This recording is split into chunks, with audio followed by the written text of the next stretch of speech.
पोल उपरे घटिला भयंकर दुर्घटना।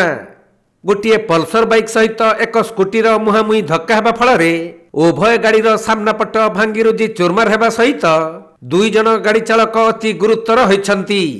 सेमानंकु आम्बुलेंस जुगे मेडिकल को स्थानांतरित करा जाइथिबा बेले कटक जिल्ला बारंग सुभाष सेतु उपरे एहिपरि मर्मन्तुत दुर्घटना घटिछि। मिलिथिबा सूचना अनुसार बारंग त्रिशूलिया पटु कटक अभिमुखे राकेश राहुल नामक जने युवक एक स्कूटी जुगे जाउथिले। आउ विपरीत दिग कटक पटु दाढ़ापाटना ग्रामर अजित साहू एक कला रंग पल्सर रे आसुथिले।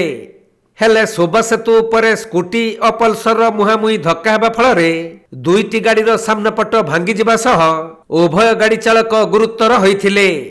खबर पाई बारंग थाना पुलिस घटनास्थल में पहुंची उभय युवकों को उद्धार करी आम्बुलेंस जुगे मेडिकल को स्थानांतरित करिसंती। आउ दुर्घटनाग्रस्त दुईटी गाड़ी को जबत करी अधिक तदंत जारी रखिछि पुलिस।